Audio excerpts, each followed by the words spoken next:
this topic. I think it's important to hear you. We also have distinguished minorities people there. I had the opportunity to visit, but 15 years ago, so a long time ago. And yes, I think that's important to hear you here at the Press Club today. Before to give you the floor, Mr. Tan, because you will be the moderator, I will ask you to sign our golden book. Yes. Oh, okay. Everybody just signature. Yes. Thank you. Please, yeah. And yeah. Just after that, I will give the floor to Mr. Nguyen Din Tang, who will be the moderator of this press meeting, and he will also present the speakers. So thanks again. Just to speak, you have to push on the button of the microphone. It's also for you if you...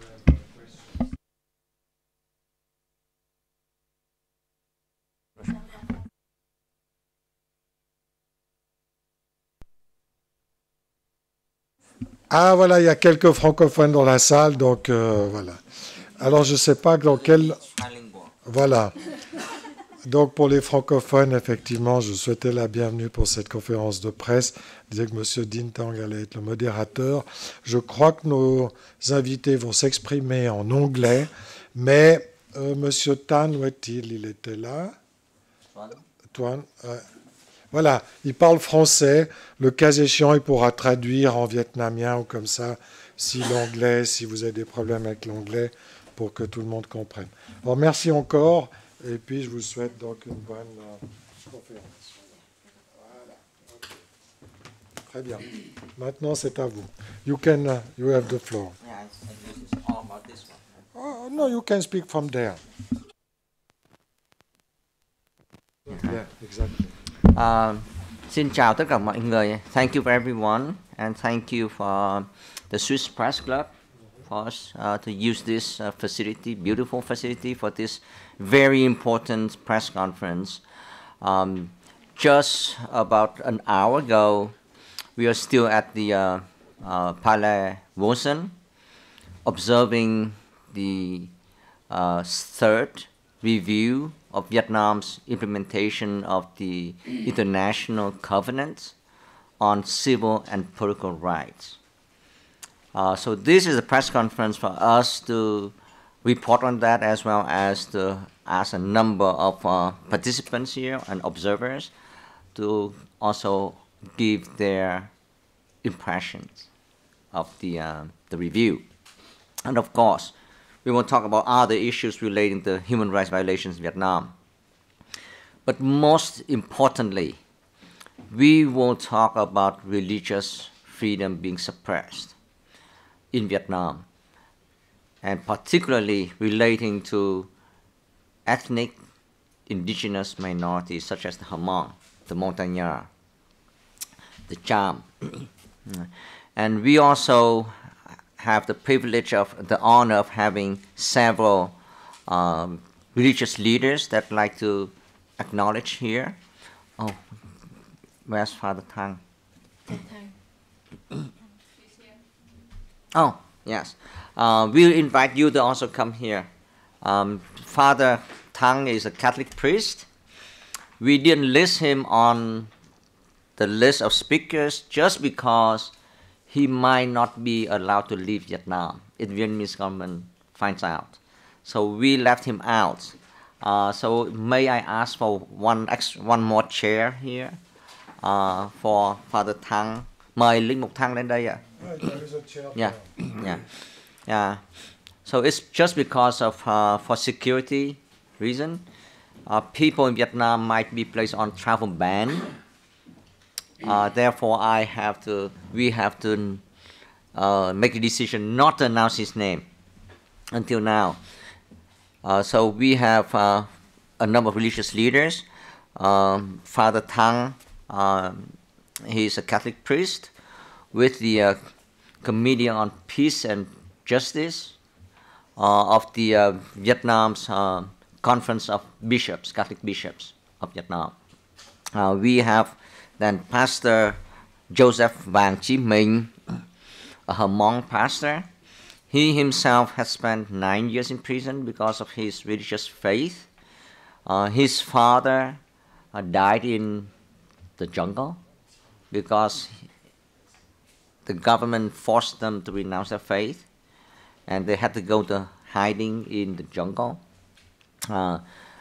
We have here the most venerable Thích Như Điển, the second president of the Executive Council of the Unified Buddhist Church of Vietnam in Europe.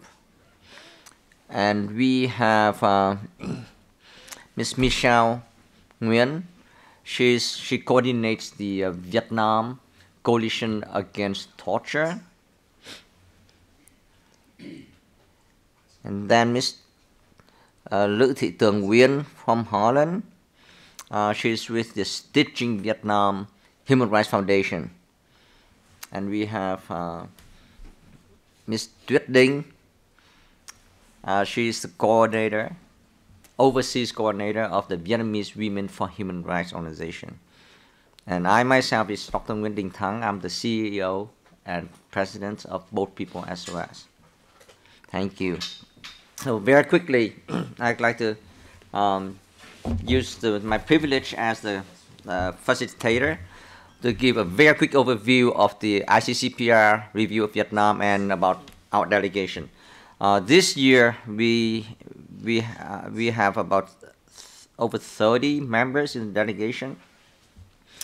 BPSOS coordinated this delegation, and we also like to express our gratitude to Jubilee Campaign with Hulda, which is here, for assisting us throughout.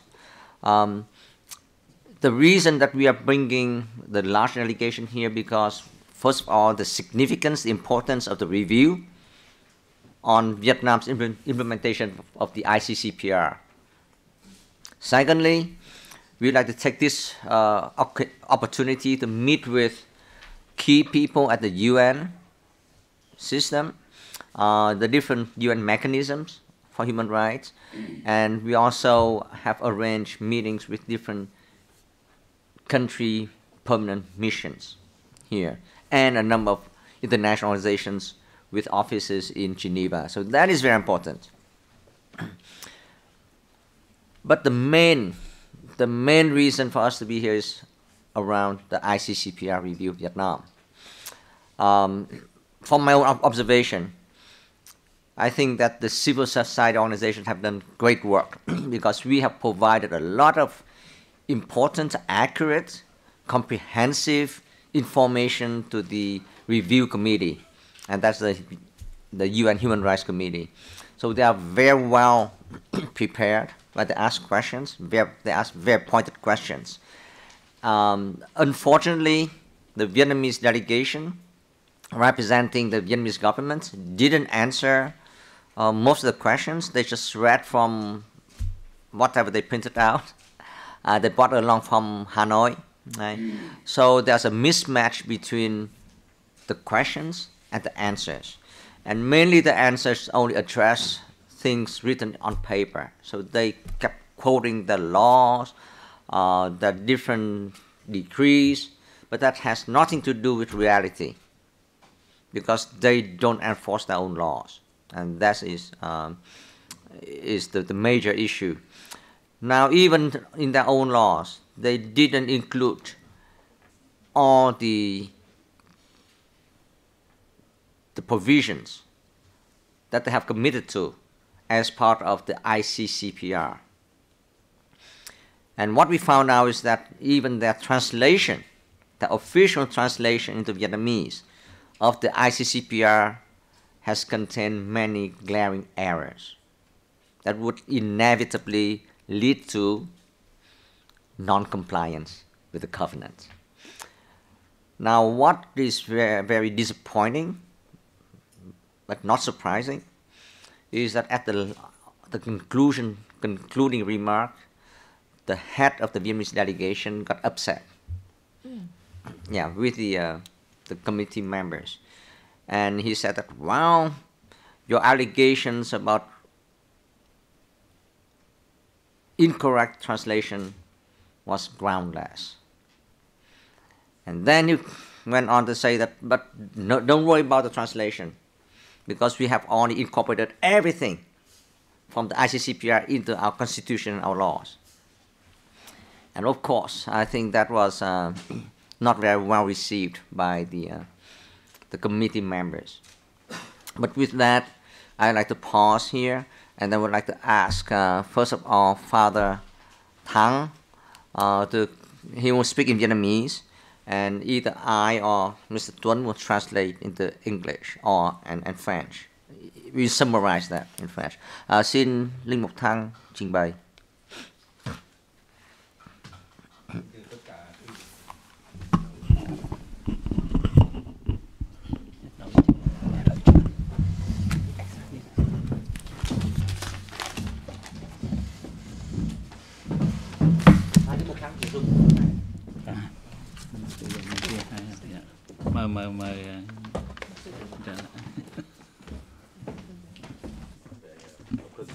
Vâng, với lại tôi nói sơ về Formosa.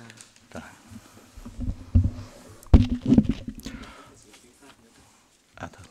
chỉ cả tiếng Anh cũng được. Kính thưa tất cả quý vị, tôi hiện diện ở đây để được trình bày hai cái sự kiện rất quan trọng, ảnh hưởng lớn không chỉ cho cộng đồng người Công giáo, mà còn ảnh hưởng cho cả một cộng đồng địa bàn lớn, ngay cả ảnh hưởng đến cho cả dân tộc Việt Nam.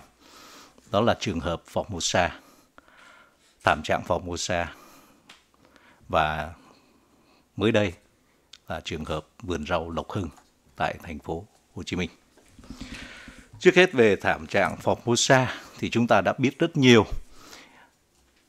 Khi công ty Formosa Hưng Phát, tiếng là của Đài Loan, nhưng cái nguồn gốc vốn là của Trung Quốc đầu tư vào cái vùng Vũng Áng, tỉnh Hà Tĩnh, ở miền Bắc Trung Bộ Việt Nam, đã gây ra cái tình trạng ô nhiễm khi vận hành cái lò sản xuất thép. Một sự ô nhiễm biển ảnh hưởng nặng nề đến 4 tỉnh: Nghệ An, Hà Tĩnh, Quảng Bình và Quảng Trị, khiến cho đời sống của những ngư dân trực tiếp hoặc là những người gián tiếp sống vào nghề biển như là du lịch, như là những người buôn bán hải sản đều bị ảnh hưởng cách trầm trọng bởi tình trạng ô nhiễm nặng nề này.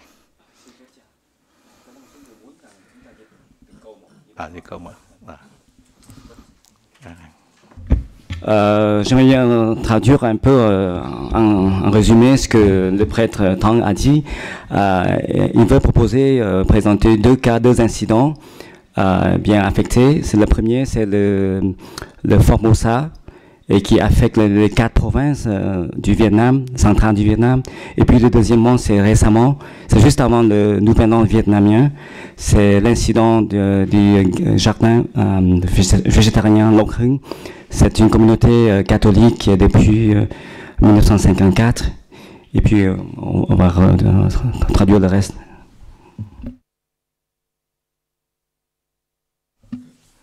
Trước thảm họa của ô nhiễm môi trường biển do công ty Formosa gây ra ở miền Bắc Trung Bộ Việt Nam, hậu quả rất nặng nề. Chỉ tính một xã khoảng hơn 20.000 dân hoàn toàn mất công ăn việc làm. Thiệt hại đã lên đến khoảng cỡ hơn 10.000 tỷ đồng Việt Nam. Thế nhưng không có một cuộc điều tra, không có một cuộc sát hạch thống kê đầy đủ mức độ thiệt hại thì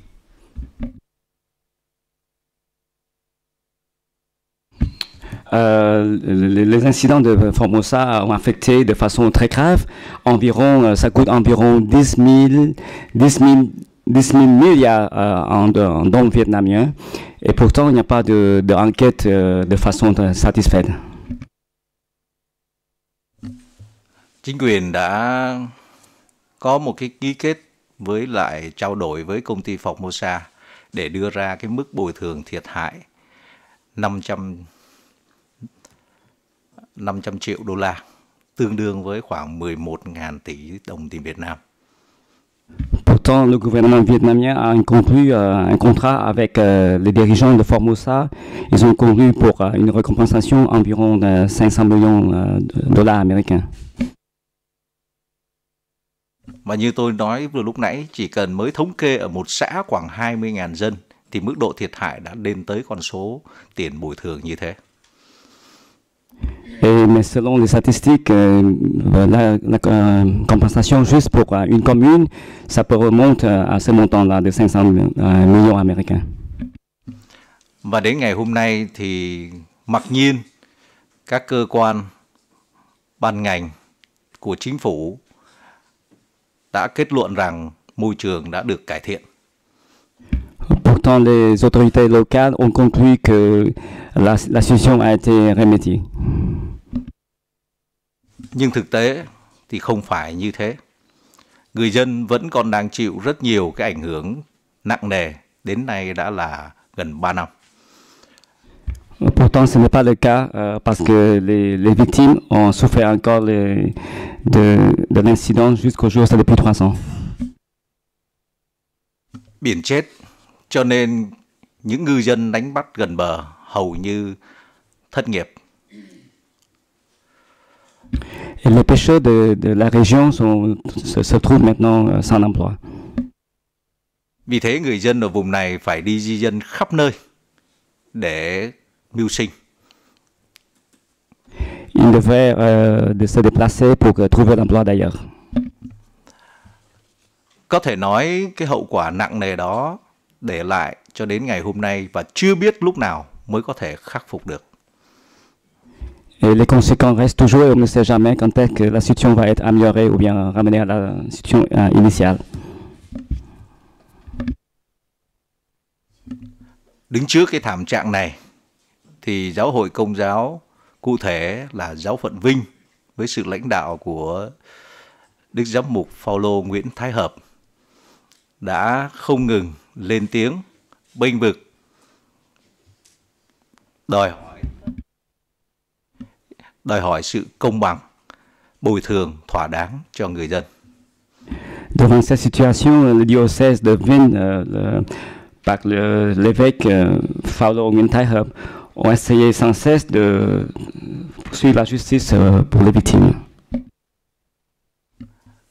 Hiệp thông với Giáo phận Vinh, với đồng bào miền Trung, Giáo hội Công giáo, cụ thể Hội đồng Giám mục Việt Nam cũng ra từ chung về thảm họa này, kêu gọi sự hiệp thông, liên đới, chia sẻ với đồng bào gặp thảm trạng và đồng thời cũng kêu gọi nhà nước có những biện pháp cần thiết, kịp thời để giải quyết cái thảm trạng này. Alors, en réunion avec d'autres diocèses, la communauté catholique vietnamienne on fait appeler au gouvernement vietnamien de trouver une solution pour régler le problème.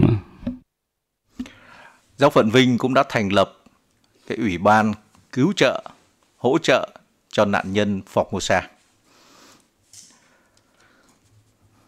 Ils ont formé une association de soutien pour les victimes de Formosa.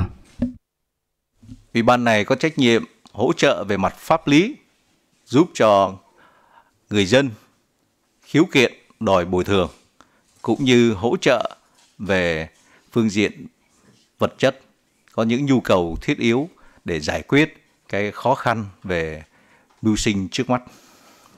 Ils fournissent des supports légaux, financiers et puis moralement. Nhiều linh mục, tu sĩ và giáo dân đã đồng hành trong cái công việc tốt đẹp này. Tout cela se fait entre le clergé et puis les victimes. Tuy nhiên, với thiện chí như vậy và với những việc làm như thế, đã gặp rất nhiều khó khăn đến từ phía nhà cầm quyền. Như là ngăn cản, phản đối, thậm chí có những hình thức đàn áp, bách hại những người thiện tâm thiện chí muốn giúp cho nạn nhân của thảm trạng Formosa. Et tout cela se passe ne se passe pas sans obstacle de la part du gouvernement vietnamien, y compris la répression. Cụ thể chúng ta thấy có 2 trường hợp, đó là linh mục Đặng Hữu Nam và linh mục Nguyễn Đình Thục thuộc giáo phận Vinh.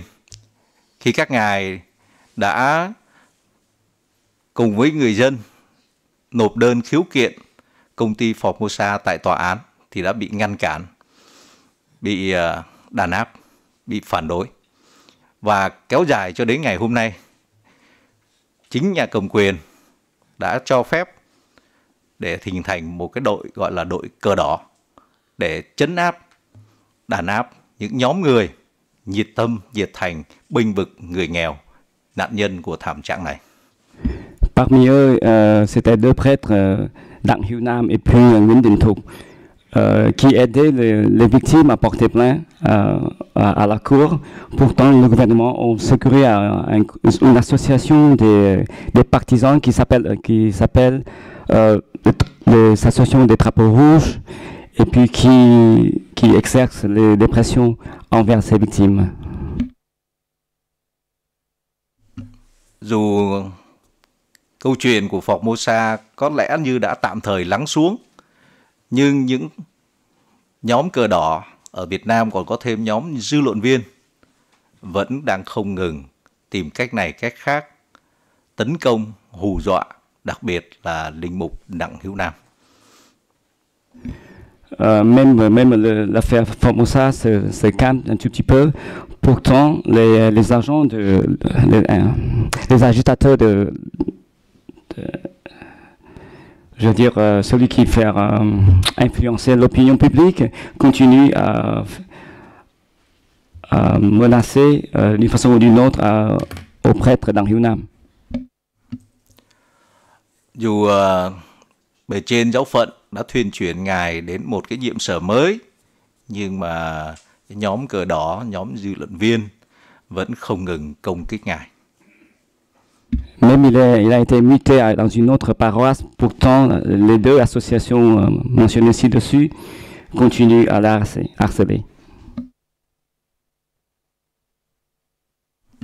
Đến nay thì giáo phận Vinh và mới đây thì tòa thánh đã tách ra thành 2 giáo phận, là tỉnh Nghệ An là vẫn giữ giáo phận Vinh, còn 2 cái tỉnh Hà Tĩnh và Quảng Bình là giáo phận Hà Tĩnh và Đức Giám mục là Đức cha Phaolô Nguyễn Thái Hợp và làm tân giám mục của cái giáo phận mới. Nhưng chương trình hỗ trợ cho nạn nhân Formosa vẫn còn đang tiếp tục.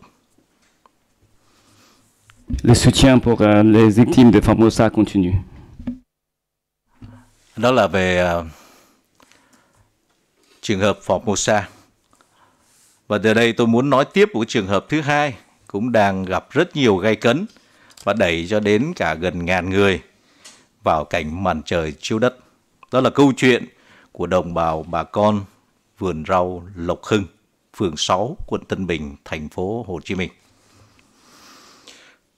Như tất cả chúng ta được trên thông tin, trên mạng truyền thông xã hội, chúng ta đã biết ngày mùng 4 tháng Giêng và ngày mùng 8 tháng Giêng năm 2019, nhà cầm quyền phường 6, quận Tân Bình đã đến với cái quyết định cưỡng chế những ngôi nhà xây dựng trái phép trên mảnh đất vườn rau Lộc Hưng từ ngày mùng 1 tháng Giêng năm 2018 cho đến ngày 31 tháng 12 năm 2018.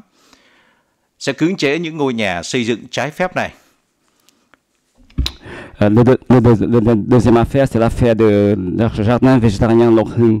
Au début de l'année, le 4 janvier et le 8 janvier, le gouvernement vietnamien ont fait mobiliser des forces de police, y compris les agents, pour démolir des centaines de maisons dans la région. D'après eux, ces maisons ont été construites de façon illégale. Tuy nhiên, Đến ngày mùng 8 tháng Giêng, tức là sau 4 ngày, thì lại tiếp tục cho một đợt tới cưỡng chế đập phá toàn bộ những ngôi nhà trên cái mảnh đất vườn rau lộc hừng này và đã san bằng thành bình địa tất cả. Et c'est en 8 janvier qu'ils reviennent. Et cette fois-ci, ils vont aplatir toute la région, démolir toutes les maisons et puis la région. Mặc dù trước đó, nhà cầm quyền ra thông báo nói chỉ cưỡng chế những ngôi nhà xây dựng trái phép trong năm 2018, nhưng sau đó lại cưỡng chế đập phá toàn bộ những căn nhà khoảng cỡ 500 căn hộ. Và nhà cầm quyền nói rằng chỉ cưỡng chế nhà, không cưỡng chế đất, nhưng cuối cùng lại san bằng, để rồi chỉ còn một mảnh đất trống mà thôi. Pourtant, dans le communiqué avant, c'est juste pour exproprier les maisons seulement qui ont été construites de façon illégale en 2018. Pourtant, ils ont s'emparé même les terrains. Có hai vấn đề được đặt ra. Thứ nhất là vấn đề đạo lý. Đối với đạo lý người Việt Nam, những ngày gần Tết là những ngày quy tụ, quây quần gia đình. Rất quan trọng, rất thiêng liêng. Nhưng bất chấp đạo lý này, nhà cầm quyền đã mạnh mẽ, tàn ác, cưỡng chế đập nát tất cả, khiến cho gần 1.000 người không có nơi tá túc cư ngụ, lâm vào cảnh màn trời chiếu đất, không còn Tết nữa. Selon le coutume vietnamien, le moment avant Tết, c'est très sacré, c'est le moment de réunion familiale. Mais pourtant, les autorités vietnamiennes, on s'en fout de cette moralité. Et puis, ils ont fait de sorte que environ 1000 personnes sont devenues des sans-abri. Vấn đề pháp luật. Về pháp lý Việt Nam, thì cái hành vi cưỡng chế này của nhà nước hoàn toàn vi phạm pháp luật của chính Việt Nam. Du côté légal, cet incident, de façon qu'il a été conduite, était illégal et n'est pas conforme à la loi vietnamienne même. Sự vi phạm pháp luật này trên hai khía cạnh. Khía cạnh thứ nhất đó là quyết định cưỡng chế không theo đúng thủ tục pháp lý, nghĩa là phải có trao đổi, có lập biên bản về tình trạng xây dựng trái phép, sau đó nhắc nhở nhưng vẫn cố tình, thì lúc đó mới có quyền ra cái quyết định cưỡng chế. Nhưng ở đây bỏ qua tất cả mọi cái thủ tục đó, trước đó chỉ 1-2 ngày có cái thông báo sẽ cưỡng chế.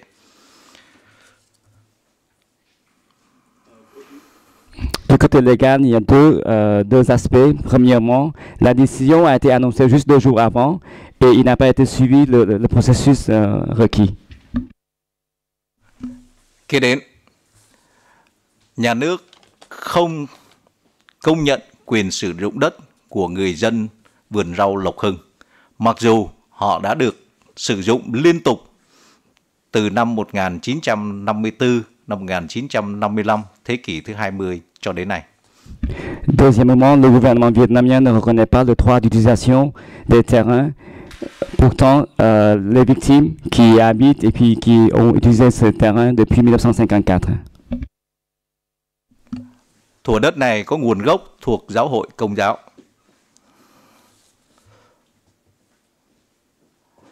Năm 1954, bà con di cư từ miền Bắc vào định cư trong Sài Gòn thì đã được cho thuê mướn những cái phần đất trên cái mảnh đất này để canh tác, trồng cấy, ngõ hầu có thể sinh sống được.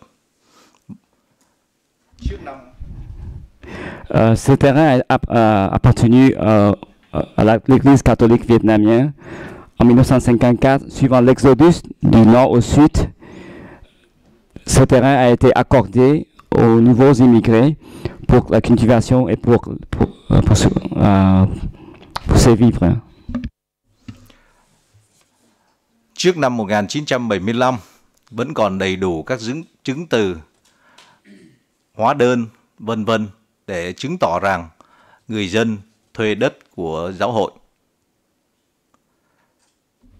Jusqu'en 1975, les victimes ont encore les actes de location du gouvernement du Sud vietnamien. Sau 30 tháng 4 1975, giáo hội không trực tiếp cho thuê nữa, nhưng đã hoàn toàn trao cho người dân được quyền sử dụng trên mảnh đất này. Après 1975, l'Église catholique vietnamienne ne loue plus aux résidents, mais elle accorde le droit d'utilisation ces terrains.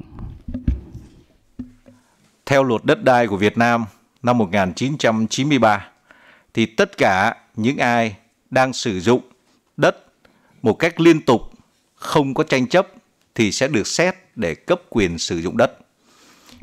Suivant la loi 1993 sur le droit d'utilisation des terrains, si quelqu'un a utilisé de façon continuellement, bon, il va être considéré pour avoir le droit d'utiliser le même terrain.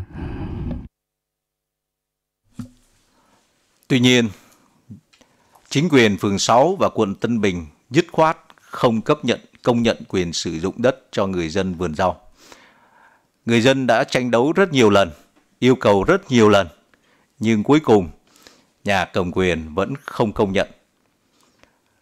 Tòa giám mục đã có những văn thư gửi cho nhà cầm quyền cho biết rằng đây là mảnh đất không phải là mảnh đất công, mà là mảnh đất của giáo hội và đã chuyển giao cho người dân. Vì thế, yêu cầu nhà nước phải công nhận quyền sử dụng đất của người dân vườn rau Lộc Hưng. Pourtant, le gouvernement local du district de Tân Bình n'ont pas reconnu le droit d'utilisation de ces terrains pour les résidents de Lộc Hưng. La diocèse ont communiqué au gouvernement et le fait demander d'accorder le droit d'utilisation à ces résidents. Pourtant, la demande a été ignorée. Và đến nay, nhà nước vẫn không đối thoại với người dân.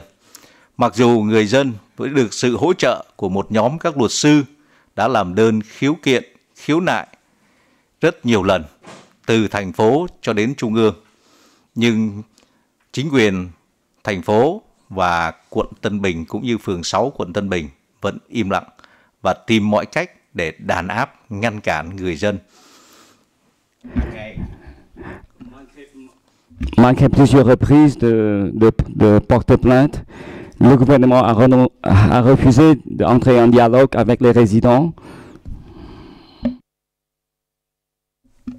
Hàng ngày có một lực lượng khá đông từ công an cho đến những người dân mà bây giờ chúng tôi quen gọi một cái từ mới, đó là lực lượng khẩu trang nhân dân.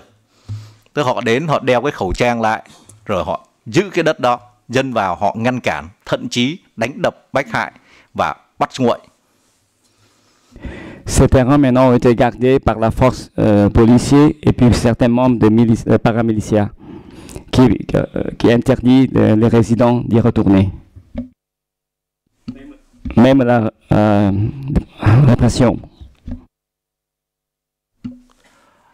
Và bây giờ thì người dân ở Lộc Hưng với sự hỗ trợ của một nhóm luật sư đang kiên trì trên con đường tranh đấu về mặt pháp lý để đòi cái quyền sử dụng miếng đất này một cách công bằng và tôn trọng sự thật từ nhà cầm quyền. Và mới đây, bà con đã dự định tổ chức một cuộc họp báo vào trưa ngày 13 tháng 3, tức là ngày mai. Bien déterminé, les résidents de Lộc Hưng, avec l'assistance d'un groupe d'avocats, ils continuent de chercher la justice pour ces résidents et ils envisagent d'organiser une conférence de presse le 13 mars à demain. Cuộc họp báo đã được thông báo cho nhà cầm quyền. Tuy nhiên, khi dự định tổ chức ở một cái hoa viên của một nhà hàng, Thì sau khi nộp cái thông báo cho Sở Văn hóa Thông tin để thông báo về cuộc họp báo này, thì nhân viên quản lý nhà hàng đã gọi điện xin lỗi từ ngày 13 nhà hàng phải sửa chữa, cho nên không thể là trở thành nơi để mà có thể họp báo được. Cho nên chúng tôi chưa biết là có được họp báo hay không, nhưng chắc chắn sẽ có cuộc họp báo này. Vì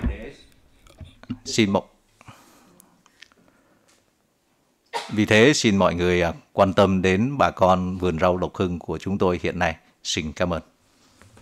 Pourtant, la demande pour avoir la conférence de presse, après avoir été soumise au département de l'information et de la culture, le restaurant qui compte louer pour la salle de conférence nous informait que à partir du 13 mars, ils vont entreprendre des travaux de construction. Alors il ne peut plus nous louer la place. Alors veuillez prier et rester unis avec nous, avec les résidents de Lộc Hưng. Merci beaucoup. Thank you, Father Thang. I would like to add that there's a number of issues that Father Thang mentioned that have been brought to the attention of the review committee over the past 2 days. First of all, the land grab. It's not just one incident, but land grab is a policy used by the government of Vietnam to target many religious and indigenous communities, including many Catholic parishes, Catholic communities, Buddhist temples, Cao Dai temples, and especially the Hammam and the Montagnana communities. The second issue that was brought up by the review committee today was actually repeatedly was the phenomenon of red flag associations. These are organized mobs facilitated and encouraged by the government, used by the government as instruments to terrorize and actually physically assault parishioners and their priests in Catholic communities that have been very outspoken regarding the Formosa incident. And the third issue that Father Thang didn't mention, but we did mention to the review committee, is that there's a number of activists helping the victims of the Formosa created disaster, who have been arrested and imprisoned. We call them prisoners of conscience. So those are the issues that we brought up and the review committee did bring up, and the delegation from Vietnam failed to answer the committee's questions. Since we knew that the press conference in Vietnam would not be allowed to go on, that's why we have the press conference here today. And Father Thang just spoke on behalf of those victims in Vietnam at this conference, press conference. And thank you very much. Nào bây giờ chúng tôi xin mời Hòa Thượng Thích Như Điển. Now I'm inviting the most venerable Thích Như Điển. I'm Thích Như Điển, representative of Unified Buddhist Church of Vietnam in Europe. And as you know, the Unified Buddhist Church of Vietnam was established on year 1964 in South Vietnam, and during the war until 75, of course, we have also many problems under the Ngôn Diệm regime and another regime, but since 1979 until today, we have many problems with the communist government. I think I don't need to talk more about that. I think you know decade of the Unified Buddhist Church of Vietnam, and I would like to announce only about the new of the most venerable Thích Quảng Độ. End of October 2018, he came back to Thái Bình province in North Vietnam, and he stayed there only, I think, about 1 month, and he came back to Saigon, and now he is staying at the Hill Temple with the most venerable Thích Nguyên Lý, and we hope in the future, under the leader of the most venerable Thích Quảng Độ, we have a new time, new area for our unified Buddhist Church of Vietnam. I think after that, if you, Runalik, you have some question, I can answer about that. Thank you very much for your question. Yeah, thank you, the most venerable Thích Như Điển. I would like to add that the Supreme Patriarch Thích Quảng Độ had been held under temple arrest. That is, he could not leave the place of designated residence, designated by the government. But at the review, the Vietnamese delegation denied of having any policy of keeping anyone under house arrest. But this is a very clear case and famous case that everyone knows about, of house arrest or temple arrest. But then we know of many other cases. So the Venerable Thích Như Điển mentioned that in October last year, the most venerable Thích Quảng Độ, after like 2 decades of the house arrest, managed to escape, and now he's taking refuge at a Buddhist temple in Saigon. Thank you very much. Bây giờ xin mời mục sư Vàng Chí Mình. Mục sư Vàng Chí Mình phải lên trên này hoặc ngồi đó.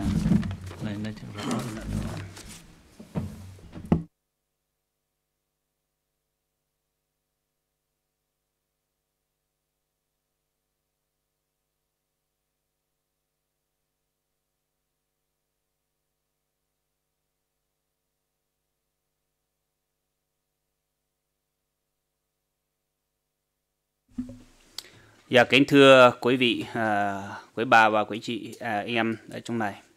Tên tôi là Vàng Chí Mình, tức là mục sư Joseph Vàng. Tức là tôi là Vàng Chí Mình, sống ở Việt Nam ngoài Bắc. Tôi ở tỉnh Hà Giang, lớn lên tại tỉnh Hà Giang. Là vì sự đàn áp tôn giáo, cho nên là tôi phải chịu khổ trong vòng 9 năm ở trong tù. Sau đó bố tôi và tôi bị tù, ra tù sau mà chạy sang vào trong rừng. Ở trong rừng trường khoảng lâu năm, sau đó bố chết ở trong rừng. Cho nên tôi phải bỏ đất nước của tôi mà tôi phải chạy sang Thái Lan xin tị nạn. Cuối đó tôi sẽ sang Hoa Kỳ. Thì bây giờ tôi xin cho Tuấn để nói bằng tiếng Anh cho anh hiểu. I am Hoa Chi Minh Vang, an ethnic Hmong from Hà Giang province, Vietnam. I am a Protestant pastor whom the Vietnamese government persecuted for exercising my right to religious freedom and defending the same right of others in our ethnic community. Forced to renounce our faith, my father and I had to escape into the jungle, where my father died. I later got caught by the police and spent 9 years in prison. Faced with intensifying persecution, in 2005, I had to flee to Thailand. In 2007, I resettled as a refugee to Minnesota, the United States.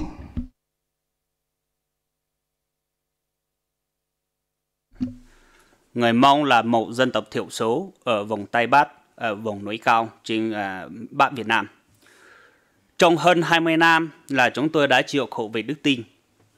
Vì vậy, hiện nay chúng tôi đã bỏ, chính phủ Việt Nam bắt chúng tôi phải bỏ đức tin, cho nên chúng tôi phải chịu khổ. Cho đến mức độ chúng tôi phải chạy trốn đủ khắp nơi ở trên đất nước Việt Nam và sang nhiều nước khác. Hiện tại chúng tôi đã trở thành một dân tộc vô quốc gia hoặc là vô tổ quốc ở trong nước Việt Nam, chính quê hương của mình. Vì cái điều đó thì chúng tôi mới tới đây. Thì tôi cảm ơn là có ngày hôm nay để chúng tôi trình bày cho anh em cộng đồng người Việt và cộng đồng hải ngoại và trong nước để biết về cái vấn nạn của người Mông như thế nào.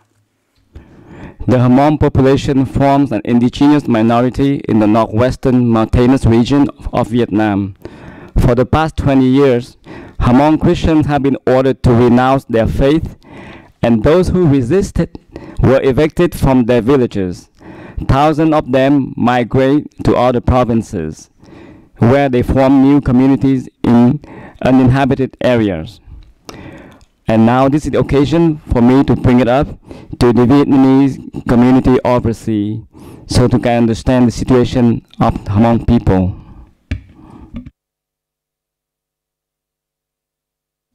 Lý do người Mông vô tổ quốc là vì theo đạo Tin Lành. Mà đến cho chính phủ Việt Nam họ thu sự hộ tịch hộ khẩu mà không làm giấy chứng minh thư và hộ tịch hộ khẩu cho cộng đồng người Mông chúng tôi. Mà người Mông phải bỏ trốn đủ các nơi mà có một số chúng xuống ở Tây Nguyên, hiện tại ở Tây Nguyên không có sổ hộ khẩu và không có chứng minh thư. Và sinh ra đứa con không làm được giấy khai sinh, nếu mà được tên mẹ thì họ không để tên bố vào trong đó. Cái điều đó là một cái vấn nạn cho chúng tôi hiện nay đang ở trên đất nước Việt Nam và ở các tỉnh Tây Nguyên ở dưới.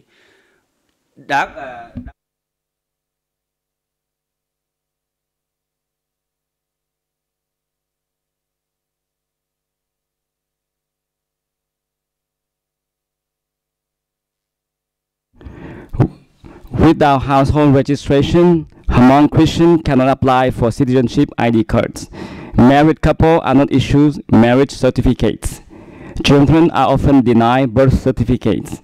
Those lucky enough to get birth certificates do not have their father name listed and then are considered fatherless. Most of the children are not admitted into school for lack of household registrations. Without citizenship ID cards, Hammam Christians cannot get employment, apply for business license, open an account, or even use the public library. They do not have access to public benefits, social welfare, public health care. In brief, they are not treated as citizens in their own countries. They are essentially stateless.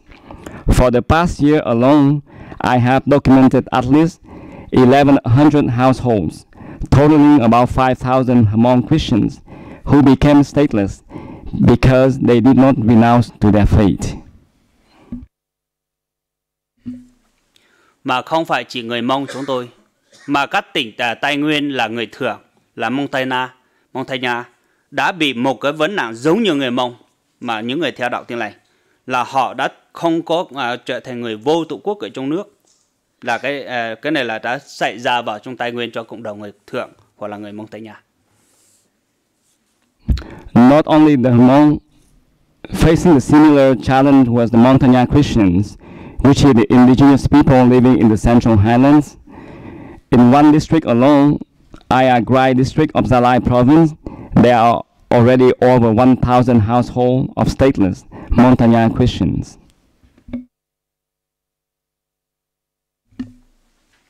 Để những tín đồ Tin Lành người Mông và người Thượng này vô quốc gia như mọi biện pháp trừng phạt họp, chính phủ Việt Nam đã vi phạm các điều khoản của Công ước quốc tế về quyền dân sự và chính trị. By using statelessness to punish the Hammam and Montagnana Christians, the government of Vietnam violates the many articles of the International Covenant on Civil and Political Rights. Tôi trân trọng ủy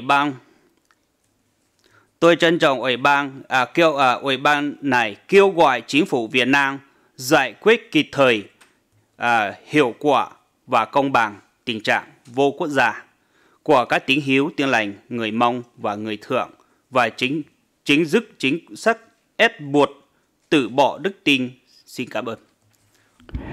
I call on the Human Rights Committee and all of you to call on the government of Vietnam to promptly, effectively, and fairly resolve the statelessness status of Hammam and Montagnana Christians, and to immediately end its policy of forced renunciation of faith. Thank you. I use this time to speak some Hmong language because a lot of Hmong people watching online. Nhớ rằng ý trong là sự tin rằng của cụ tàu tổ cho hắn đại nó của bị và mình vàng của dù nhớ chuẩn đại lúc tết chờ nhớ làng lúc tỉnh Hà Giang là sự lúc sinh Hà Giang sang cậu tết khó tên mình cái của tàu tổ cho hắn đại nó vì giờ chủ kế chỉ rõ cái chính gian gì cho bây giờ mong giờ cho cái chạy văn chú nhau cho hồ lô tê chở nhau là giờ lên đại của cụ tàu trầu kế chỉ rõ chúa lô xong cái tàu nhau cho hùng qua tàu gan của tàu hùng qua lô của chỉ hai của tàu chỉ một nhau hàng giống vì trầu nụ chữ cộng sản đảo sang của chỉ có tàu tổ cho hàng giống lại xong ở旁只của cha tàu trầu lô tê chở chỉ hai của tua tị nạn là sự tua tàu trầu cho thái tế但是呢của một nhau cho tê chở mỹ ca là sự hoa kỳ nông nó cũng qua hồ cho bây giờ mong nhau hồ lô tê chở bao hạt ta bây giờ kế chỉ rõ cái bây giờ hơn nó 但是呢，เขา对面个被招要为竞争，但是为เขา竞争个竞争，我做被帮对车被什么东的，要做葫芦对车啦。侬呢，古多做的联合国là是 United Nations nó，要古多蒙过后做共同啦的，就包住让个被蒙当到我多年vô tổ quốc là sự vô quốc gia要做葫芦对车 Việt Nam， không có sổ hộ tịch hộ khẩu， mà hắn để nói vậyเขาvấn nạn là sự要เขาnhang sa， 做被个要做被các tỉnh要做hộ tịch车啦。 เขาเกิดไปป้องน้อวีเป็นใจวันจื้อไปเจ้าเกจิจ่อเจ้ายื้อไปเต้นต้องได้สื่อเลยต้องได้ว่าตัวหนึ่ง要做葫芦地球ไป到只通不了路地球蒙转到路地球哈ไป到只蒙做干地那นู่นnóไปมัว做到一路上套路很的nó古到在佢兩人的一旁一波一ตัวหนึ่ง佢只蒙當的要葫芦地球ว่าตัวหนึ่ง幫地球一旁一波一的要只旁的ตัวหนึ่ง我做对面都没有知道更到更到 我做哪只是药，我知道当的是药。哪只有没有，我到岭南北，我知道岭子北都没有，不找他的没有找。这样的呢，要给真眼睛找着比较忙，要做葫芦对钱啦。为了在弄那古菜里多做好的呢，当过后共红不拉的，就包含住那，就事情给被当到找。只当领导是，就蒙太阳，个要做干的，不找都养搞。就蒙太阳个要做顶单元。 bối cụ bông đông đại của tàu giải lấy giờ ít hàng gìตัวnày bố cụ chỉ muốn đông đại bố vô quốc gia nhau cho hồ tây chân nhà làm tôi dạng hạn mà giờ lên đại bây giờ mong bây giờ tàu buộc họ vẫn nặng cái bây tăng tạo trầu nhau cho hồ lô tây chân giờ lên đại lúc nào của tôi chọn để nó giờ của qua hồ cho cộng đồng quốc tế của bố can thiệt của bố chủ sai cho tên mệnh là cho bây giờ mong cái nhau hồ lô tây chân nhà làm sau lên đại cũng qua hồ cho bây giờ mong nhau hồ lô tây chân của bây bao họ tại bây tăng tạo nhau cho họ từ hai bây giờ lên từ ở nơi nào cũng trong sai luận chỉ cho bây trong nạn sự quyết định chẳng lên nào xứ và hai cha sa tại yên chỉ mệt lụa nhớ rộng của trong đó.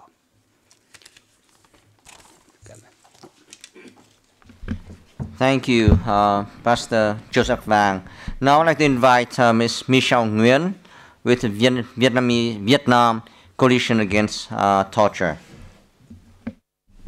Thank you, Dr. Tang. I'm Michelle Nguyen. I'm one of the co-founder and also the coordinator of Vietnam Coalition Against Torture, a civil society organization specialized in advocacy to abolish torture, ill treatment, and inhuman punishment. Thank you all for being here today at this press conference. Thank you for your kind concerns about the dismal human rights situations in Vietnam. Vietnam Coalition Against Torture wishes to bring to your attention the widespread calamity of torture and ill treatments by the Vietnamese law enforcement official. I'm here today hoping to be a voice for the voiceless, and very sadly, to speak for those who are no longer can speak because they have died. Their deaths were tragic and horrifying, yet the perpetrators who committed unimaginable level of cruelty enjoy impunity, while the victims and their family face threats and reprisals. Research by VNCAT tallied 169 incidents between 2010 and 2018. Those include 30 cases of torture and severe police brutality and 139 fatalities. The number of alleged suicides accounts for 44% of all deaths. Of those 61 suicide cases, 47 were reported as hanging, which means more than 3/4 the number of all suicides and 1/3 of all fatalities. 14 by other methods, 13 died from unknown causes, 15 from illness, and 35 from lethal beatings. Another 15 deaths were due to various causes, include falling, drowning, electrocution, and police shooting. Impunity and cover-ups are rampant. In so many cases, no charge was ever filed. In some cases, the perpetrators were simply reprimanded, demoted, or transferred. And those who were prosecuted typically received lenient sentences on lesser charges, such as negligence or corporal punishment. On the contrary, the victims and their family often pressured or threatened into accepting unjust ruling by the authority and not seeking justice. An example is Mr. Ngô Thanh Kiêu. He was a victim of Porous, who died after was tortured for 5 hours. He died with 63 injuries on his body, which included fractured skull, brain hemorrhage, punctured lungs, testicular rupture, and burn marks. His older sister appealed the case to the upper court, but then her family suffered from attacks and serious threats. Her husband was allegedly injured in a staged traffic accident. Her high school son was repeatedly attacked by bullies who demanded him to tell his mom to drop the appeal. One morning, the bloody body of a dead cat was thrown into her yard with a note that said, "Stop it, or your whole family will end up like this cat." The local authorities, however, refused to investigate those violent acts of terror. Prisoners of conscience are routinely held incommunicado during lengthy pre-trial detention, which not only denies the prisoner access to legal representation and invalidates the essential safeguards against torture, but also subject prisoners of conscience to physical abuses and psychological pressure in order to extract information and coerce confession from them. Deliberate transfer of prisoners of conscience to locations very far from their family are tactics frequently used by the authorities, aiming to worsen the prisoners' isolations and punish not only them, but also their family, by making prison visits more difficult and costly.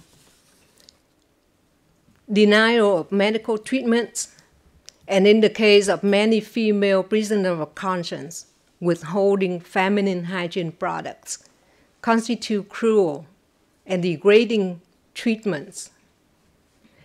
As the corrupted regime in Vietnam becomes more and more relying on foreign aid, economic favors, and international trade agreements, more than ever, the developed and democratic countries have good leverage to influence Vietnam's policy. We welcome the decision of EU countries to postpone the vote on the EU-Vietnam Free Trade Agreement.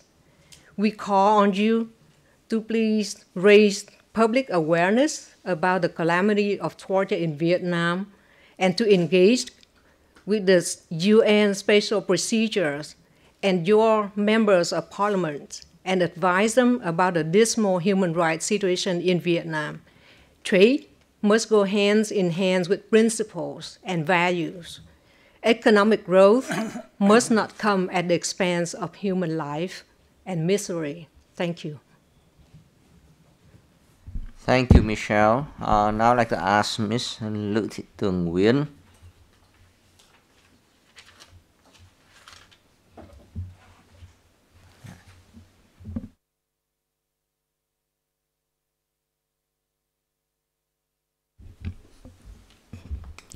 Ladies and gentlemen, it's my honor to speak to you about prisoners of conscience. What we noticed today with the Vietnamese delegation, they used the same communication strategy as we saw on the 22nd January at the periodic review, which means they avoided to answer the questions about prisoners of conscience, about political tortures, about death at the police custody, about threatenings of human rights activists. For more than 40 years, we're talking about human rights in Vietnam. It's just like a never-ending story. One-party communist still rules the country called Vietnam, which once a beautiful country called the Pearl of Far East. After 30 years of the war, we thought finally we have reached peace, and we finally reunite the families, and we finally live in peace like brothers and sisters of beloved family. But the people of the South Vietnam soon find out that peace is something we only can dream about. Even the communist comrades meet the cruelty of the communist regime as they raise their voice. The beautiful promises to turn Vietnam into a socialist country turn also in nightmares. Since the people who raised their voice against the cruelty of the police, against the injustice to the vulnerable women, children, minorities, the persecution of people who practice their beliefs, the people who express their fear of annexation of China, they'll all be put in prison, and they meet harassment, threatenings, or even they are killed. The first time I read the book, 1984, of George Orwell, I was 20 years old. I lived in the Netherlands in exile. I thought Mr. Orwell wrote about Vietnam. Just like you saw a movie at the end based on a true story, and that's the story of Vietnam. But that's real. That's the reality of Vietnam. So today, this week, we come with a group of 30 people from all over the world. I never met them before, but they are also my colleagues because they are human rights activists. And why we come here? From the United States of America, from Norway, from Germany, France, Switzerland, Holland, just only to raise our voice for the unheard, to tell you that Vietnam is not only a beautiful country as tourists, but Vietnam is not only booming business, Vietnam is also a land of rightless people. We are talking today, 12 March in 2019 in Geneva, of, like just now campaign has listed, Vietnam hold 248 prisoners of conscience. In 2018, 40 activists convicted with a total imprisonment of 300 years of 68 years under house arrest. 64 beautiful, peaceful protesters convicted a total of 121 years and 5 months in prison and 9 years of suspended prison terms. 27 human rights activists newly arrested. 32 women among the 244 prisoners of conscience. And our latest news in 2019, as today, 8 activists arrested while exercising their freedom of expression.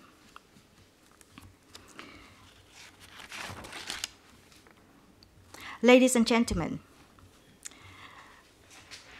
as I came into the Netherlands as a 16-year-old girl, separate from my family for more than 38 years, on the way of looking for freedom, I saw many men, women, children died, raped, hungered.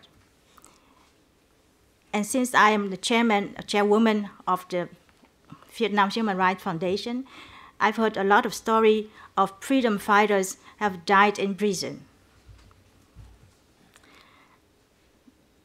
Those people have expressed only the need to freedom. And there's nothing wrong about that. And I hope we are today with a lot of people who are aware of the need of freedom, we all raise our voice, just like my colleague just said. Please make a public awareness for freedom. Once Nelson Mandela has said, it is in our hand. It's all in our hand. We can do that. And please don't let the people die for nothing. Thank you.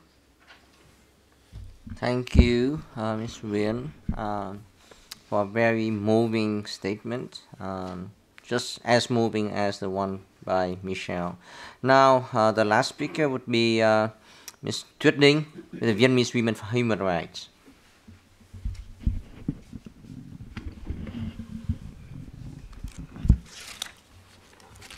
Good afternoon, ladies and gentlemen. My name is Tuyết Ngọc Đinh from Vietnamese Women for Human Rights.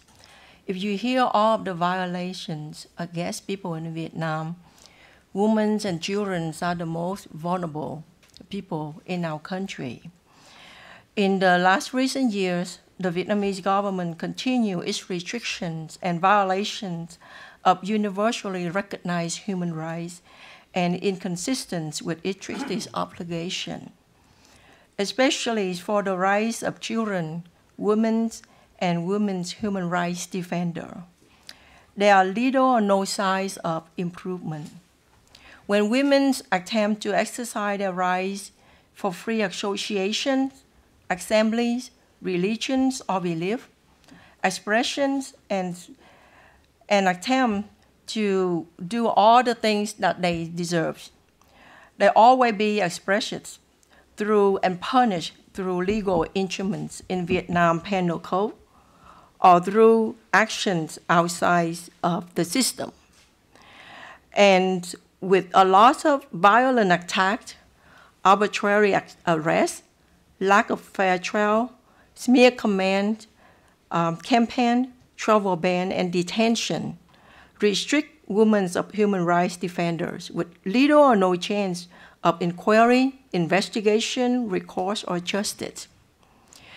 In January 16, 2019, in its report titled, Out of the Shadow, Shining Lights on the Response to Child Sexual Abuse and Exploitation, the Economist Intelligence Unit studied 40 countries and ranked them on how their government responds to the threat of sexual violence against children. Vietnam is ranking 37 out of the 40 countries studied.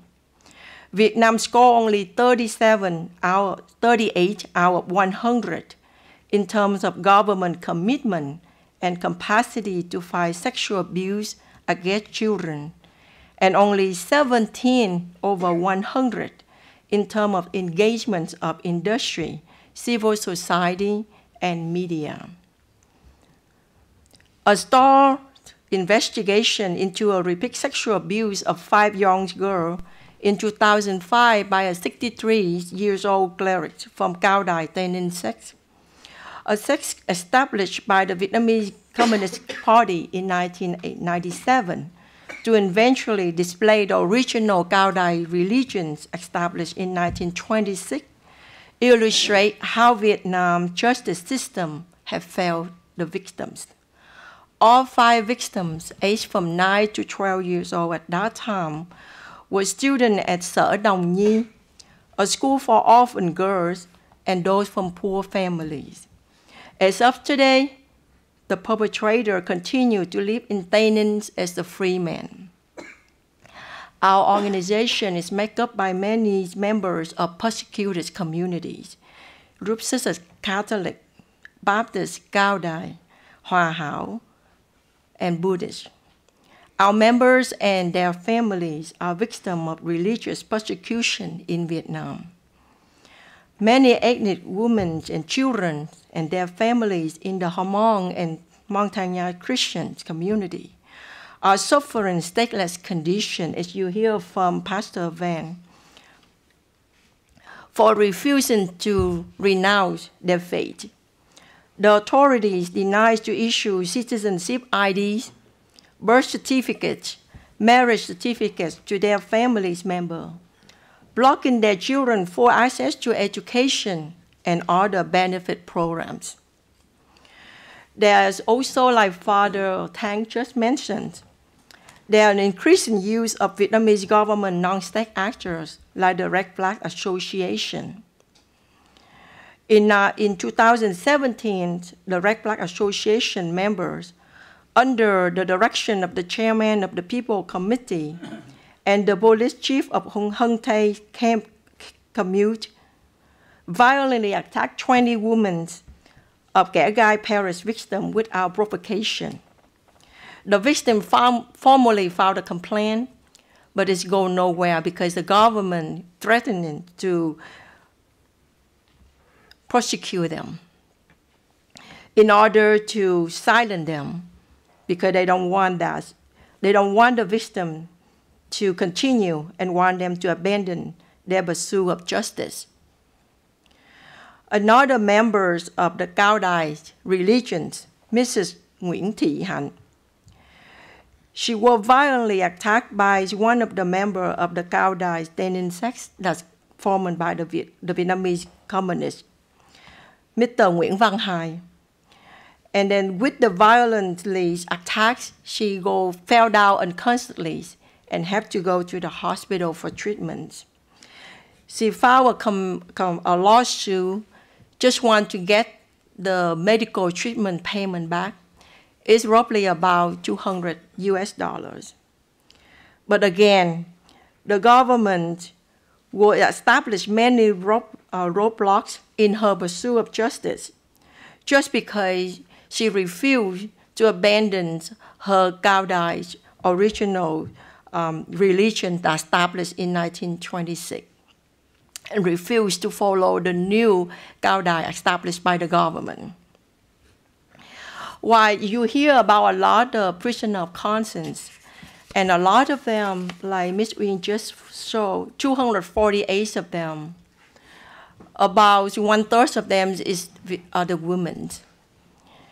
But what about the wives of the prisoners of conscience as male, the children of those human rights defenders who serving their life in prisons right now?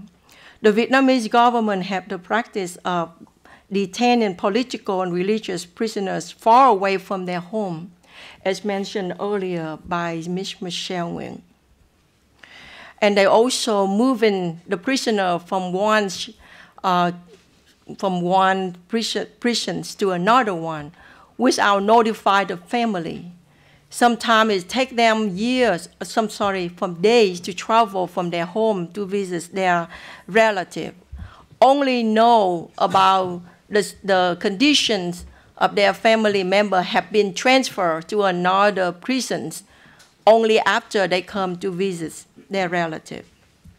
Also, when it's very dangerous in Vietnam right now to travel from place to place with a lot of traffic accidents, and with women travel alone to visit their relative or their husbands or their father, it takes a lot of money for the travel expense, time-consuming, and very dangerous trip to visit prisoner. Mrs. Nguyễn Thị Lan, wife of two-time religious prisoner Protestant pastor Nguyễn Trung Tôn, who were arrested in 2017 and sentenced to 12 years in prison in 2018. Ms. Lan is constantly harassed by the local authority and the police. Another example is one of the persons is very dear to our heart, our old member, Mrs. Trần Thị Nga. I personally teach her English, have hear the voice of her two young sons running in the background.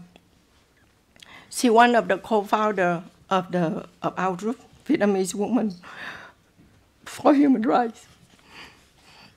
Just because she covers many issues, includes police brutality, human trafficking, which is she also a member She also a victim of human trafficking, unlawful land grabbing, labor abuses.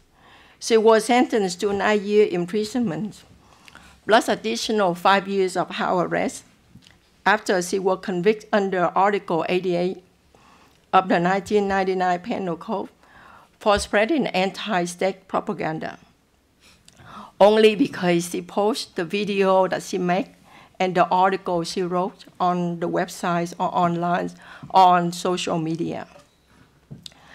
Trần Thị Ngao was transferred by the authority to the Gia Trung prisons in Gia Lai province, a distance about 1,000 kilometers from her home in Hammam.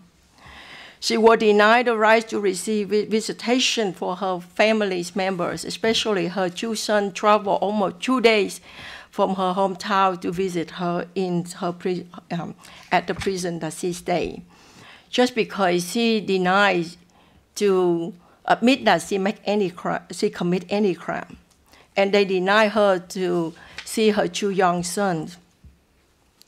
After a lot of advocacy that we have made, they finally let her to see her sons, and after almost more than a year, she finally hugged her two sons and hold them in her arms for only 5 to 10 minutes. Another way that the government harass and punishment common used for women human rights defenders is restriction their free movement, including the restriction within Vietnam and also blocking them international travel. The authority banned many human rights defenders, includes many of our members, Phạm Thanh Nghiên, Huỳnh Thục Vi, Nguyễn Xuân Mai, from traveling abroad. Huỳnh Thục Vi's passport was confiscated in 2015. And most recently, only 5 days ago, March 7, 2019, Ms. Bùi Kim Phượng was detained for question for more than 2 hours by the airport security and banned from travel to Europe to advocate for her husband, lawyer Nguyễn Bắc Chuyển, which is the picture that you see it here. He is the lawyer, a human rights advocate, 2-time prisoner of conscience. And in all cases, the police side evades security reasons for the ban. Since 2016, Vietnamese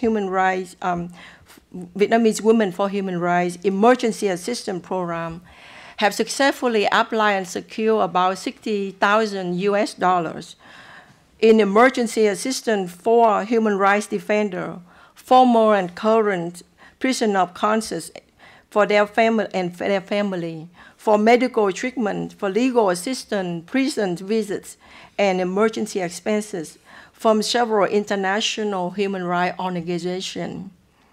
We also provide trainings and assistance to women from various communities, including the Hammam, the Montagnana, the Catholic communities, the Cao Dai communities, the Hòa Hảo, and the Buddhists as well, in order to help them to develop their capacity to carry out the program for and by themselves in their own communities. We provide laptops and smartphones for key members to support themselves while they conduct their work with their community's members. Vietnamese ethnic children, women human rights defenders, family members of prisoners of conscience, including mothers, wives, and children suffering and struggle are often not known by even domestic or international human rights community. As the mother of 4, and also as a woman, I really enjoy my freedom here in the US, and it's very easy to walk away from the daily busy, hectic, to be a professional woman, a mother of 4 running the children from place to place. I can spend all my time just taking care of my family. But that's not what the life I want to live. there are lots of women in Vietnam and children in Vietnam deserve to have a life, to live with full freedom and dignity. So Vietnamese Women for Human Rights welcome the partnership and collaboration from all the CSO, all the NGO, and international human rights community to raise the awareness for issue of women's rights and human rights violation, especially against children and women. By working together, we can advocate, promote, and protect freedom and dignity for all women and children in Vietnam. Thank you. Thank you, Truett. Now I'd like to open the floor for questions from the audience, but for the sake of time, please keep your questions short, and those who answer the questions, please keep your answers brief. Thank you. Any question? Yes. That's you. Yeah. Thank you. Yes, my name is Boris Engelson. I'm a local journalist, freelance. I guess you know that we could not absorb all the details of all cases. I shall read the file carefully, and this is better more the occasion for general questions. First, I believe what you have said. What I can understand is what is the motivation, are the reasons of the Vietnamese government, which has been trying in the past few years to open up and change its image, to continue the same old way in such a stubborn way. Is it really their interest? Is it really their intention? Are there reasons or mechanisms which I cannot understand? This is my first question. I would have another 2 or 3. In my view, the Vietnamese government now need to establish itself on the international scene so that they can make gains in terms of trade, for instance. Right? Vietnam is now hoping to sign the trade agreement with the EU, so they have to present the outside world a better image. However, inside Vietnam, there's totally different policy, because Vietnamese government doesn't want to lose control. Because when they see people coming together, that could be the seed of challenges to its monopoly to power in the future. That's why the Vietnamese government doesn't tolerate independent religions or religious organizations. They want to control everything. And that's my take. Anyone else who would like to add to that? Sorry, there are other and much more subtle ways to control clergies than beating up people or killing them. Yeah, sorry. Coming together to form an association is taboo in Vietnam. The only organizations, the only associations allowed are the ones created or controlled by the government. So when a priest has followers, when a Buddhist monk has followers, that is viewed by the Vietnamese government as a potential threat. That's why they don't tolerate that. Now it's hard for them to totally wipe out all these religious groups, right? That's why they have to use different means to terrorize them, to restrict their movement, to limit their freedom, and to silence them. Yeah, have anyone who would like to add to this? I think because not only the Communist party, they don't want to have another religion, because the population have to believe the communists look like the religion, and so that all religion was controlled. before we come back to I think it's a very interesting question because I am a psychological therapist. So I also interested in why do they do that to the people?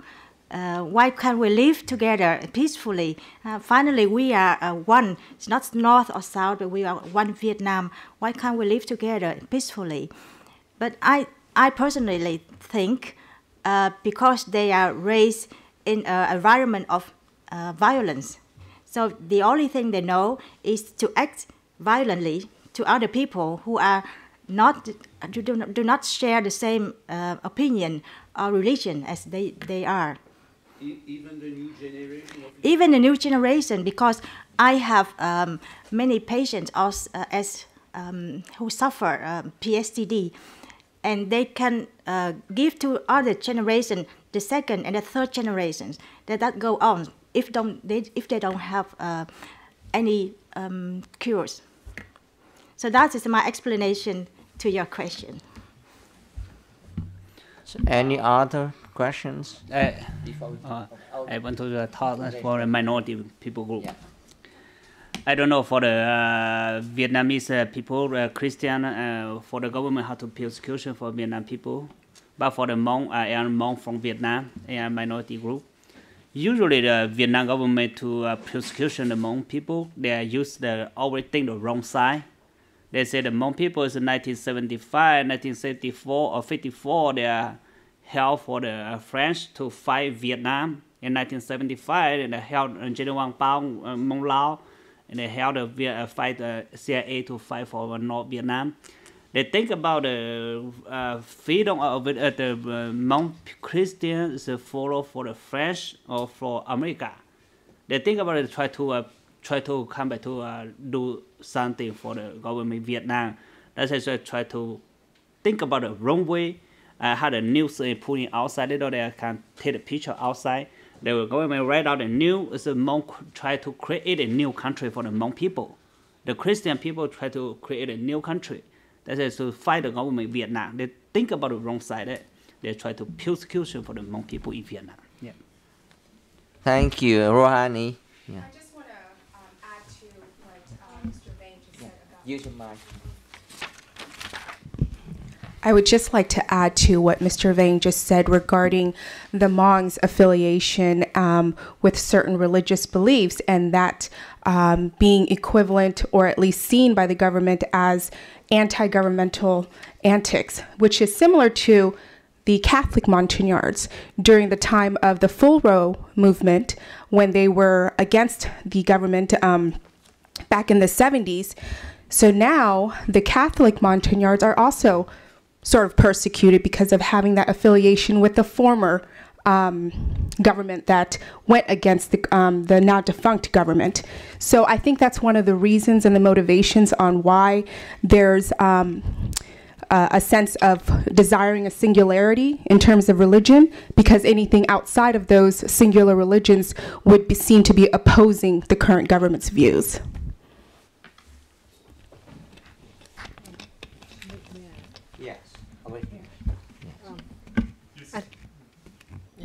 What are the results of your advocacy here in Geneva? Could you repeat?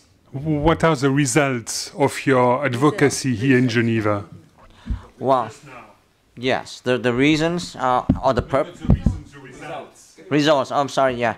The results of the advocacy is, first of all, we provided a lot of information to the review committee. That's the human rights, the UN Human Rights Committee, so that they can prepare the list of issues and questions to be presented to the Vietnamese delegation. Secondly, we brought together a large delegation here so that we all can learn more about the UN human rights mechanism. This is the first time for many of us here to be in Geneva, to learn how things work in Geneva, how to raise the voices for those who are kept in Vietnam. We serve as the bridges between the voiceless people in Vietnam and the UN entities here. It is also a place where we network with each other, Many of us never met each other before. We come from different religions, from different ethnic groups, from different regions and countries around the world. So this is a great networking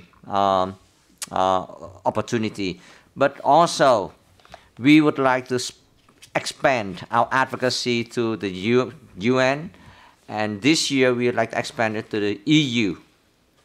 Why? Because Vietnam is now really going after the free trade agreement with EU. So the EU may have leverage for the next few months of years to push Vietnam to improve its human rights records. Thank you. Yes.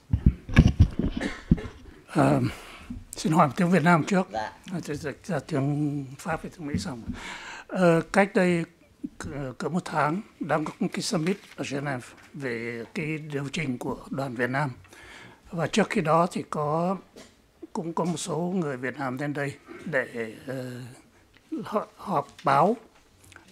Trong số đó thì có anh Nguyễn Văn Đài đến cùng group. Anh Đài sẽ trở lại đây vào cuối tháng vào cái summit for the Geneva Summit for Women Rights and Democracy. Tại sao, câu hỏi của tôi là tại sao không họp chung với nhau thì có sức mạnh hơn? Vâng, cảm ơn bác. Thực sự ra đó là có nhiều cái cuộc gọi là kiểm điểm nó liên tục. Tháng 11 là kiểm điểm về công ước chống tra tấn, chúng tôi có mặt ở đây. Xong rồi tháng 12 chúng tôi cũng cử một phái đoàn tới đây để mà chuẩn bị cho cái Iccpr. Bởi vì khi mà tới cái ngày xảy ra Iccpr mình mới đến đó, thì là đã trễ rồi. Bởi vì tất cả câu hỏi là đã đặt trước một tháng trước. Thành ra chúng tôi đã phải cử người đi để vận động từng cái phái bộ của Pháp, phái bộ của Mỹ, Canada, Tiệp này cái vân vân, để mình đưa cho họ những câu hỏi đề nghị. Rồi họ mới đặt câu hỏi cho Việt Nam vào cái ngày 22 tháng 1. Thành ra chúng tôi không hiện diện nữa, nhưng mà rất may là có anh Đài này, một số người hiện diện ở đây để biểu tình này kia. Thầy ở đây cũng có đến. Thành ra và rồi bây giờ chúng tôi lại đến đây. Nhưng mà rồi anh Đài lại đến, nên nó phải luân phiên nhau, bởi nó xảy ra rất nhiều, liên tục nhiều cái sự kiện lắm. Một tổ chức không đủ sức để mà cứ lúc nào cũng có mặt ở đây. Cái đó cái điều mà chúng ta còn yếu kém. Là cái việc mà chúng ta giải người ra như vậy thực sự ra lại là một cái điều rất là tốt, thưa bác. The question is that there are so many events over the past few months in Geneva, and there are different groups coming here to attend those events and do advocacy work. So why didn't we all come together as one big group? So my answer is that because there are so many events, we cannot spread ourselves thin. So we have to take turns among the different groups to do advocacy, each one focusing on one or two events a year. That's the answer. Yes. Dạ mời bác. Con bác bấm cái đó. Thứ nhất tôi nói về cái Việt Nam, bởi vì tôi là người Việt Nam tị nạn, Vietnamese refugee, both people. Thì tôi cũng là người tù nhân, ancien prisonnier, former prisoner in the communist regime. I left Vietnam in 1979 on one boat with my 3 books of poems prohibited in Vietnam. And since then, I never go back to Vietnam. I prefer to stay outside, to listen to your statement, your story, and get in touch with family of older Vietnamese prisoners. And we try to raise our voice to the international tribute. And as for the Geneva position, I stay here in exile 40 years. Since 40 years, I try to make something that you are expecting, that bring your voice to the international tribute with the United Nations Human Rights Council. As for the recently, with the UPR concerning Vietnam, many months before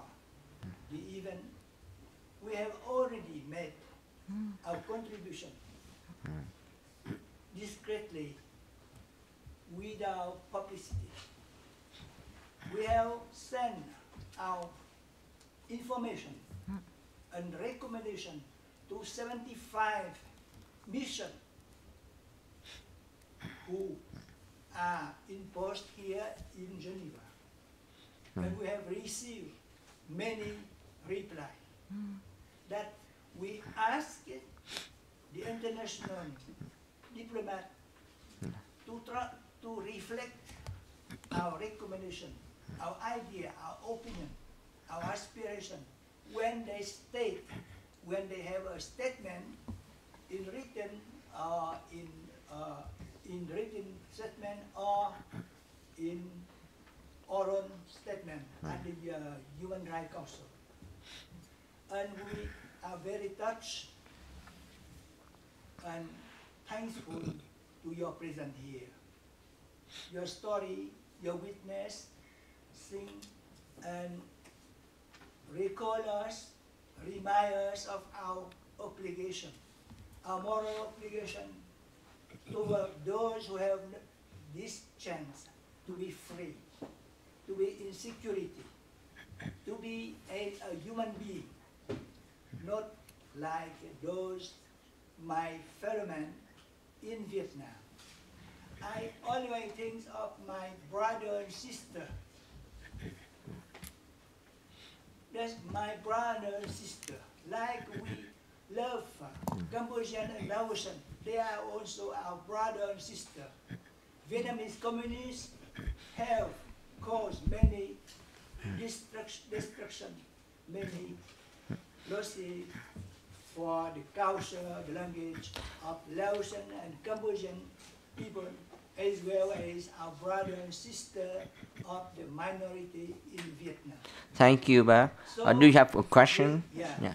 So we would like to just to thank you for your hard work here in Geneva, and secondly, we would like to assure you of our commitment to support you as long as your try to bring your voice to the international tribune, on behalf of those who have no out chance here. Thank you, Bác. This is excellent because he lives right next door to the UN. So he doesn't have to travel far. So whenever we have any need, we just ask him, please, Bác, can you bring this to the attention of the UN? Thank you. Yeah. Two Vietnamese women. Yes. Thank you. Yeah. Thank you. With 10 other women persecuted in the world. In Geneva, we have published this. Thank you. Yeah. And now your turn to ask questions. Yes. Dedicate them a poetry. Yes. Yes, I have another two questions. Mountaineers, of course, have always been very distrustful of the majority ethnic group, even when the majority ethnic group said that it shall liberate the country. And no wonder that till today, Montagnana and the Hanoi government are at odds. But I saw some years back at the Palais des Nations, in a side event, a documentary film showing that the Vietnamese aviation has used toxic gases against some Montagnard groups. Can this be documented? Because toxic gas is something very serious in the eyes of the international community. And we heard a lot of such occurrings in Syria or elsewhere. But what happens if it is proven true? It's strange that nobody talks about it. I'm not aware of any use of chemical weapons against the Montagnard, but there is some evidence of the Vietnamese government under the communist regime that has used chemicals against the Hammam demonstrators back in 2011, when there was a large gathering of about 5,000 Hammam. They were all... No, what I saw yeah. was a documentary. It was taking place in the mountain, and the planes were coming and dropping bombs with a lot of smoke, and the voice in the film said that it was chemical weapons. So even if they said that in good faith, it proves not that it is true. It may be true, it may be wrong, it may be said in good faith or in bad faith, but for me it's still a riddle. Using tear gases or this kind of police gas is something common even in democratic countries. I'm referring to something which was presented, shown really as a war using gas bombs. I think that we are talking about two different things. Probably you are referring to the Agent Orange being used during the war. Not really. So I'm sorry. I am not aware of that at all. And it was not in the time of the Americans. It was in the time... Oh, yeah. In the documentary, it was, I think, in the 2090s or 1990s or 2010, and it was the communist Vietnamese Air Force. But as said, we cannot be sure that we really understood what happened. Yeah, this situation happened for the Hmong people group. 2004 and 2005, they are in the Hammam province. The police government, the police use the medicine sprayer. The time we had to worship in the church, they spray all the people had to falling down. But the time we don't have the phone or have any picture because we don't have the picture of the time in Vietnam. There are a lot of people we had to bring to the hospital, and some was die. And the news is 2013 that happened in the Duy Quang province. There died about 4 people, and a lot had to go in the hospital. That's why this situation usually happen for the Hmong and minority people go in the mountain, in jungle, like that. That's for the government come into the church. Yeah, destroy the church. But no bombing of the weapons? No bomb, but they use the spray, yeah. Any question? Yes. Yes, thank you for taking my question. Three more questions. Yes, please. Yeah, go ahead. Thank you. First question is, how many religious organizations are there in Vietnam? And my second question would be an estimated percentage of the population belonging to a religious organization. Thank you. Yes, according to the official number from the Vietnamese government, there are now 43 organizations recognized. But beware that most of those 43 organizations recognized, they are created by the government. There are a lot of other unregistered organizations. They are we cannot count them, but they are not recognized by the government. They are considered as outlawed, and they are suppressed by the government. So if I understand correctly, only the Buddhist and Christian religious organizations are being persecuted? Or how is your interpretation if in fact there are 43 religious organizations?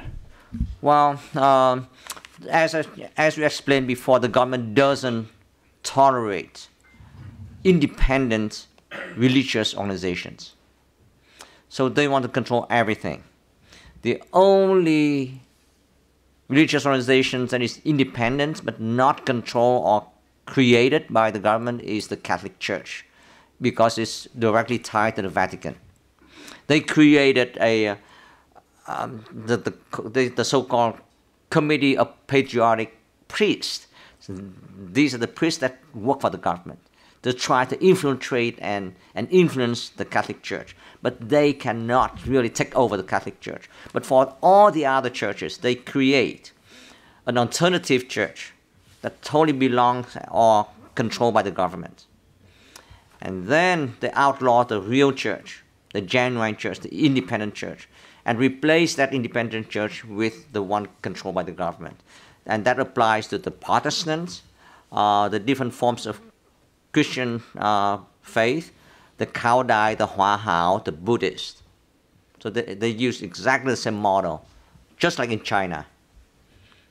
So they push out the real churches, the independent churches, and replace them with government-created or government-sanctioned churches. Yes. You still see? Yeah. I'm still trying to figure out the difference between the government-endorsed churches and the other independent churches. Oh, yes. Let me give you an example. Someone here mentioned about the Cao Dai Taining Sect. Right? In 1978, the government came out with a verdict to abolish the entire Cao Dai Church. That was established in 1926. And then in 1997, the government created a totally new Cao Dai sect. It's called the Cao Dai Taining Sect, under a directive of the Communist Party. And then they took over the Holy See of the original Cao Dai religion. So the one occupying the Holy See of Cao Dai religion now is not the Cao Dai Church. It's the Cao Dai Taining Sect created by the government. And then starting in 2005, with the support of the government, the Cao Dai Sect created by the government started to use force and violence to seize about 300, almost all 300 temples that belong to the Cao Dai religion, to the real Cao Dai religion. And now they're going one step further. They intrude into private homes of Cao Dai followers and block their and disrupt religious activities in private homes. And they said that you may only continue to practice their faith at home if you join the Cao Dai sect, the new sect. And that is considered as forced conversion of faith. And that is one extreme example of how the government of Vietnam create new instruments, new faith, new religions, to really wipe out really genuine independent religions that don't submit themselves to the control of the government. Yeah. Oh yes, Hoa Hao, yeah. She can also answer your questions. Yeah. I can give you another example, and it sort of answered your question earlier about the why the government persecute different religions. I think, in my opinion, the answer is corruption and greed. And what can guarantee that people can do those things without ever pay a price? That's power, absolute control. Religions, we have religious leaders, so that means they will have their followers. In the dictatorship regime, the best way to control the people is to divide and conquer. They have to create division. And how to do that? They will not allow religious leaders to have followers, because the followers only listen to their leaders. They will not listen to the government.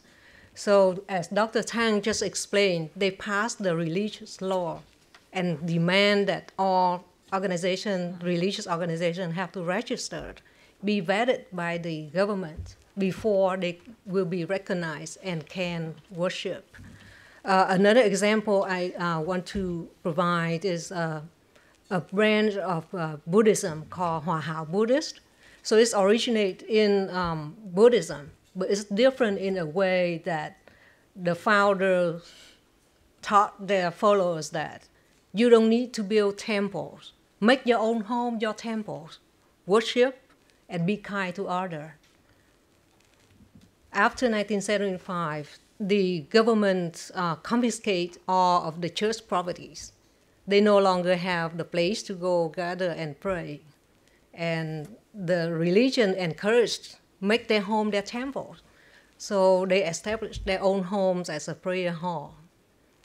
They just pray at home, and one family, they just have a ceremony at home, and the police came and beat them up injured several members of the families and guests, and arrest the family members. 5 family members were given 22 years in prison and 2 years suspended sentence, just because they don't want to register with the government, which, by the way, they confiscate all the original scripture of that Hòa Hảo religions and added it. They took out about half of the volume of the content that considered sensitive to the government. And they publish it, and they make the people that if you want to follow Hòa Hảo Buddhism, this is what you use. If you hold one in your hand, the original copy, you're against the government, and we can arrest you and put you in prison. And that's the story of how they divide and control the different religions in Vietnam, not just one religion or the other. It's all. If people go to Vietnam, they can see big church, and the mass can have 5,000 people that come.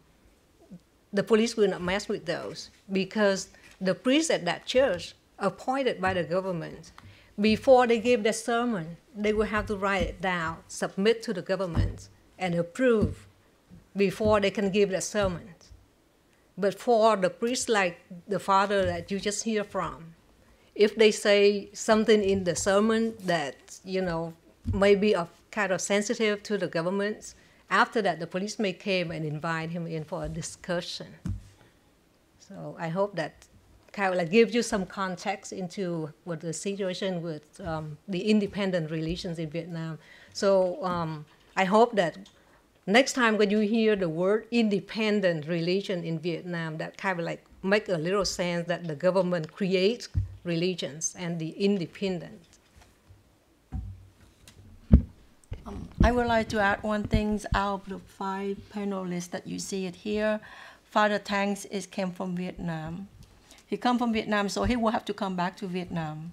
He put himself at risk, really, to be here today, because his passport might be confiscated as soon as he landed back home in the next few days. And he might actually get detained at the airport for interrogations, asking them why he here. And that's one of the reasons that for him to be here, that's really the encouragement that he have taken and the risk that he willing to make in order to have the voice for the victims in Vietnam, especially for the Catholics who suffering severely by the Formosa incidents, the toxic waste that he just also mentioned today, and also the recent Loc Hưng Gardens. So with all the awareness and really know the risk, we are here too, might not be able to come back to Vietnam. They will ban us to come back to visit the country. But I think that's the price that we're willing to pay. That's the price that we think that is worth to pay, because that we want to give the voice for the voiceless. Thank you. It seems like you have another question. Okay. No, thank you very much for answering my question. Maybe one last question. Is the father from a Roman Catholic church? Yes. So he is subject to the Vatican, I suppose? Yes. I would like to add that our strategy in dealing with travel ban from the Vietnamese government is to line up several people, and they take turns. If Father Thang couldn't go, then we immediately find another person to go on his behalf.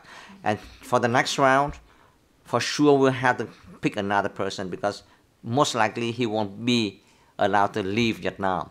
He'll be stopped at the airport. And that's the situation in Vietnam right now. That's why you don't hear too much about Vietnam. Everything seems great. Because the Vietnamese government does send out the fake churches, the fake civil society organizations to say praises for the Vietnamese government and not to expose reality. And this is the first time here, but we know that we are coming back again and again. Thank you. And thank you, everyone. Thank you, all the speakers. Thank you, the audience. Thank you, those who asked questions. Thank you, the organizers. Thanks. Thank you. Thank you.